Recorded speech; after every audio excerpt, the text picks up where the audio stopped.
Hey, we're back with Republik DAO, and this time we're going to talk about 7 ways to tell if a coin can survive the bear market. No one knows how long the bear market's gonna last. Some people believe we could see a bear market that lasts several years. Inflation's out of control. The solution? Pain. Raise the interest rates and slow down the money printer. Now, others believe we could have a turnaround towards the end of the year, since the US has midterm elections towards then. The Democrats are going to be slaughtered if the economy is still in shambles. Regardless of what happens, you have to think about the possibility of a multi-year bear market. Now, can your bags last the next few years? Here's what we learned from surviving the 2018 bear market. The bad news: most coins will never reach their all-time highs again, or they'll go to zero. Founders lose interest and they will abandon projects. Protocols need funds to keep operating. There are going to be new narratives in the next bull cycle. People can't help but go after the next bright, shiny object. The good news, on the other hand, some coins could rebound and hit all-time highs. We saw this for some projects like Ethereum, Cardano, Binance, VeChain, and a few others. When it hits hard. So, 2 things you have to think about.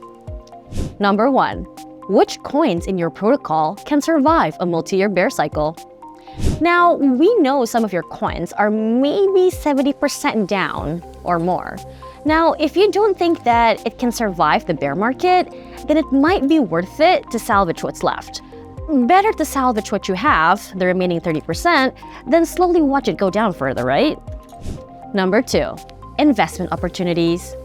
Some tokens may bounce back and hit all-time highs again. If you have conviction in certain projects, then this could be the lowest price it'll ever be again. It's hard to tell which is which. Think in terms of probability. Here are some of the clues that we're looking for. 7 ways to tell if a coin can survive a bear market. Number 1, which protocols are generating real revenue? One of the most important things we're looking for when analyzing a project is how does the token accrue value? We like to think about protocol as companies.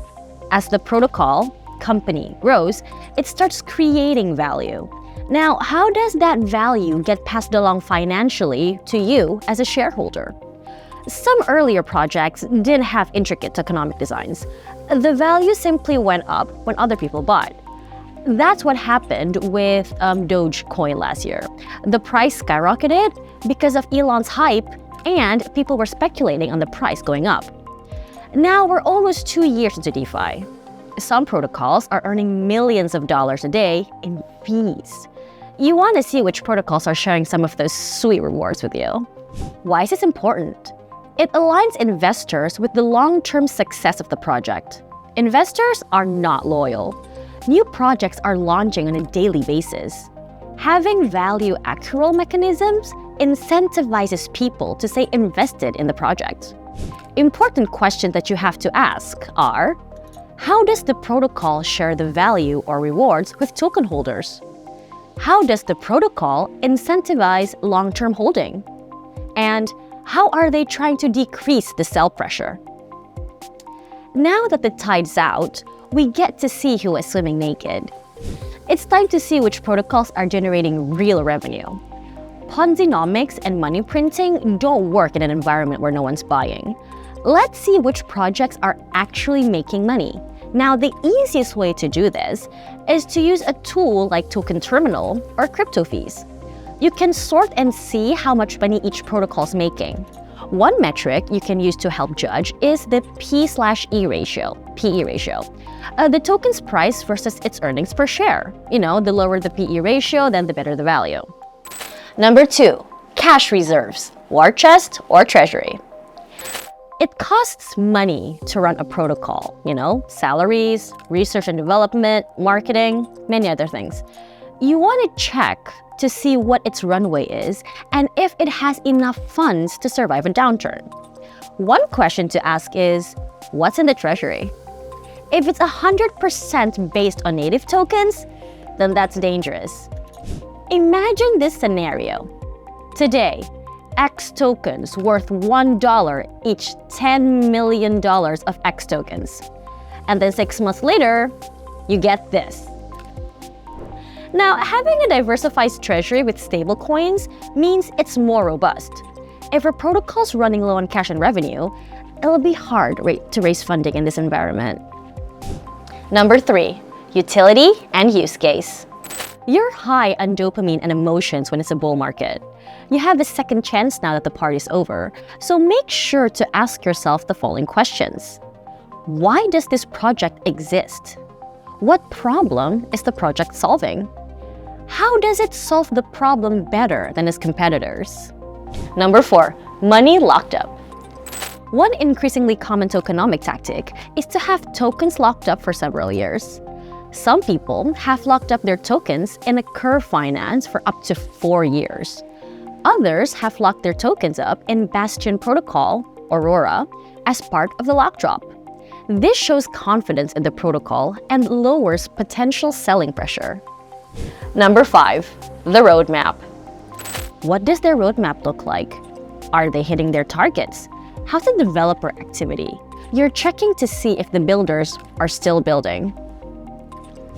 Number 6, who is going to be a market leader? In some categories, it becomes a winner-takes-all system. It's hard to see Curve Finance, OpenSea, or Chainlink being dethroned right now. You have to ask yourself, what's preventing another protocol from forking them and taking their spot? We would look for moats.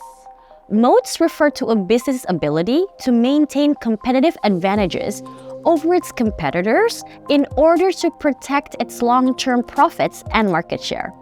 Moats in crypto include brand value, partnership, switching costs, and a lot more. Number 7, team funding. You know how in zombie movies, there's always a scene with cars abandoned on side roads?